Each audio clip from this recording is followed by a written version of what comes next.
Hi, I'm Luke Nichols from Nichols and Green, and this video is everything you need to know about Fairfax County reckless driving cases.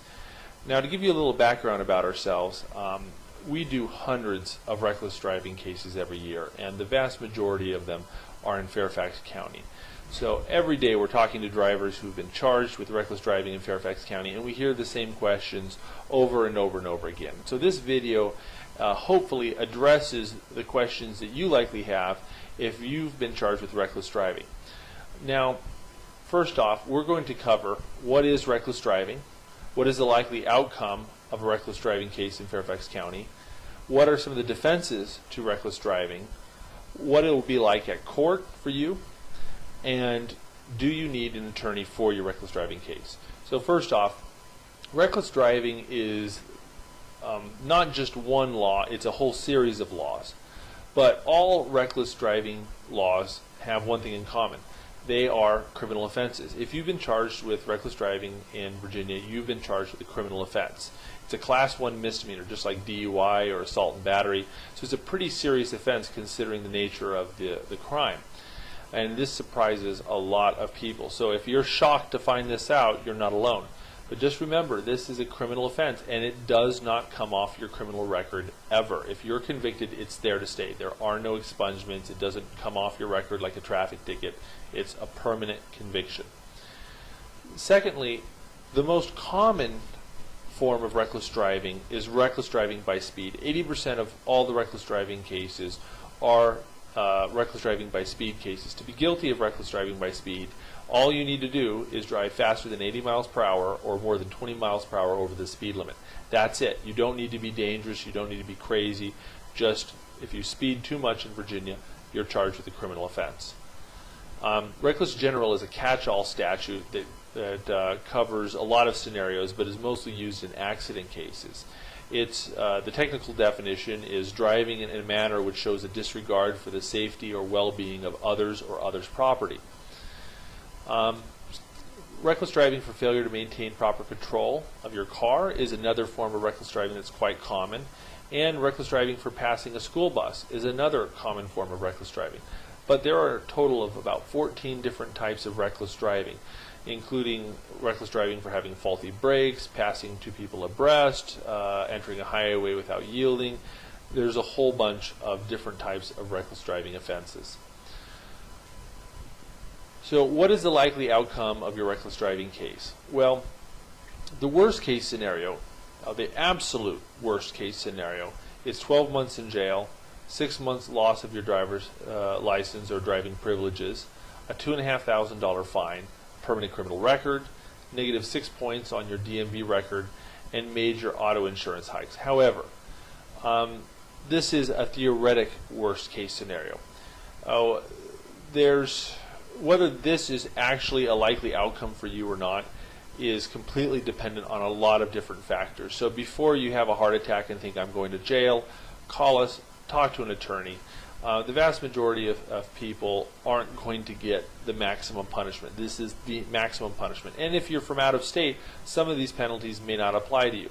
The 6 points on your DMV record may not apply to you if you're out of state.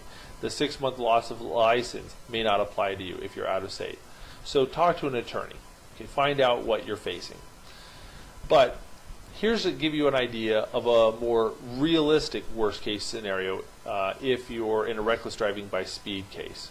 So if you have a good driving record and you're charged with reckless driving by speed, here's something that's kind of a more realistic worst case scenario. If you're doing 20 to 24 miles per hour over the speed limit, a criminal conviction is a serious possibility. Auto insurance increases are a serious possibility, but the fine should be less than $300, typically. This isn't written in stone. There are cases where people have had worse situations. If there's other factors, or if the officer and you didn't get along, these are all things that may make the scenario worse. But generally speaking, this is kind of an average worst case scenario for most people with reckless by speed cases and nothing else. If you're going 25 to 34 miles per hour over the limit, a license suspension becomes a real possibility, in addition to all the other penalties we mentioned. If you're doing more than 35 miles per hour over the limit, jail time is a real possibility. License suspensions are definitely a real possibility. Criminal convictions are very likely, and all the other penalties we discussed as well. So there's no substitute for talking to an attorney about your specific case, but this should give you a ballpark worst case scenario depending on how many miles per hour you're going over the speed limit. Once again, this is all conditional on you having a good driving record. If you don't have a good driving record, well, things may be even worse than this. Here's some common reckless driving defenses. There's two types basically. One, you look at whether or not they can prove the case against you, and two, you look at whether there's any mitigating evidence. Here's some things you look at when you want to know whether or not they can prove the case against you. Do they have their witnesses? This is particularly important in accident cases. Secondly, does the officer have proof of calibration? This is a real big issue in reckless driving by speed cases. Is his radar equipment, his LiDAR equipment, his pacing equipment, is that properly calibrated and maintained, and does he have proof of that? Dash cam video can be a real big benefit if the officer is claiming to have seen you do some sort of crazy driving maneuver. And then there's also legal arguments. Just because a person is driving illegally, breaking the law, or even driving dangerously doesn't necessarily mean that they meet the technical definition of reckless driving. So there's a lot of legal arguments that can be made as well. One of the biggest ones is that an accident is not enough to prove reckless driving. So simply getting in a bad car accident is not enough to prove that you're guilty of reckless driving. So there's lots of legal arguments that can be made. Mitigating evidence is evidence of why you should get a less serious punishment. It's not evidence of your innocence, it's evidence that shows you're deserving of a less serious outcome. So some of the mitigating evidence you can use to try to avoid a reckless driving conviction are a good DMV record, taking a driving improvement class, a speedometer calibration that shows your speedometer was too low, community service, personal background information about you that makes you a more sympathetic or admirable human being. Restitution, if there was any damage caused by your reckless driving, can also be a form of mitigating evidence. Aggressive driving courses are offered through the Virginia ASAP program here in Fairfax County, and in certain cases those can also be good mitigating evidence. But once again, talk to an attorney, call us, get a consultation, and we'll let you know which one of these tactics are best for your case. What will it be like at court? Defendants with attorneys are treated very differently than defendants without attorneys in Fairfax County. If you have an attorney, your attorney will be given an opportunity to negotiate with officers and prosecutors prior to trial. If you do not have an attorney, you will not get that opportunity. Your only option is to go straight to the judge you're assigned and deal straight with that judge. If you get a judge who's not sympathetic to your case, you're out of luck.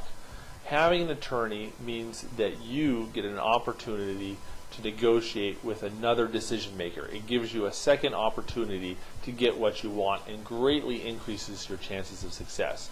So people who have attorneys have a much different court experience than people who don't have attorneys in Fairfax County. Do you need a reckless driving attorney?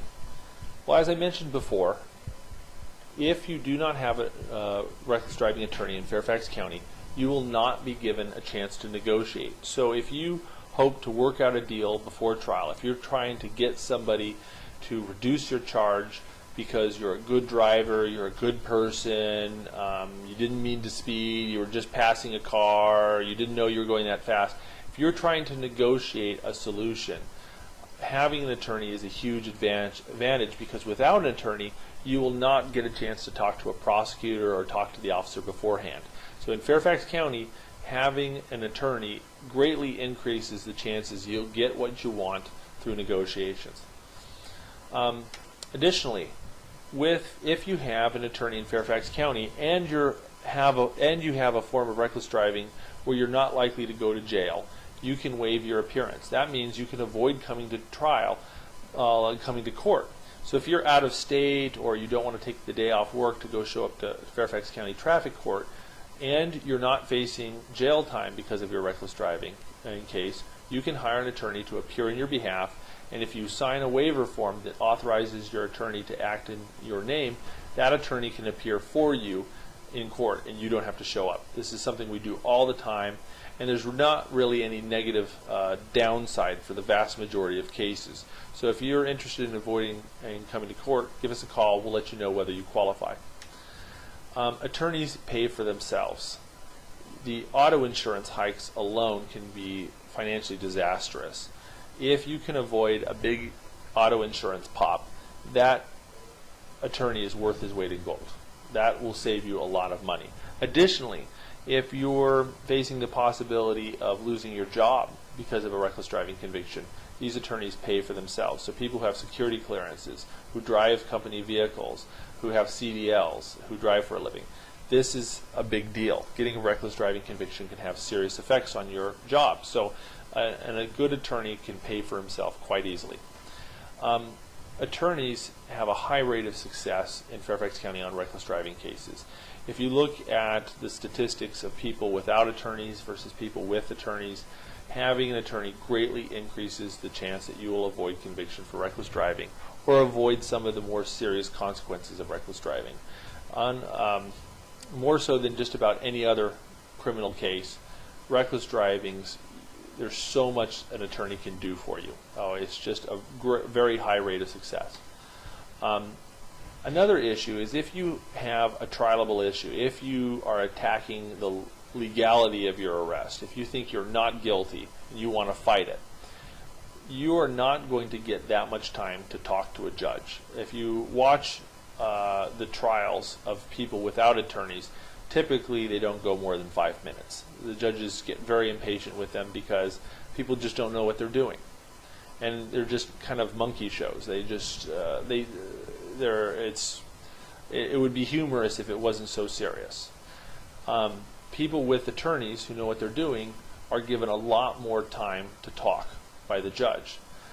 So while people without attorneys usually don't get more than 5 minutes, when I do a reckless driving trial in Fairfax County, it usually goes between 30 to 60 minutes. So the judges give me a lot more opportunities to talk, to argue, to pull out legal precedences and forensic issues, because I know what I'm doing, and they trust me to talk only about relevant issues. So if you have an attorney, you're going to get to talk a lot more and get to bring a lot more evidence than if you didn't have an attorney. And the final reason, well, this isn't really a reason to hire an attorney, but it's more just good advice. Get a free consultation. There's no reason not to. Anyone charged with reckless driving in Fairfax County can pick up the phone and get a free consultation from myself or my law partner with no commitments at all. Just pick up the phone and we will talk to you about your case, no obligations at all. And we can do this in person or over the phone. So why not get a free consultation before you make up your mind of whether or not to hire an attorney? We can tell you what you're facing, what defenses you have, how much we charge, what the likely outcome will be, and then you can make a good informed decision about whether it makes sense for you to hire an attorney or not. Well, at any rate, I hope this video was helpful, and once again, I just want to encourage anybody who's facing criminal charges in Fairfax County to feel free to pick up the phone, call 703-383-9222, and either myself or my law partner will be happy to give you a free consultation about your case and help explain to you your options and what you're facing in your specific case. So, at any rate, I hope this was helpful. Thank you for watching, and once again, if you ever have any questions, don't hesitate to call. Thank you.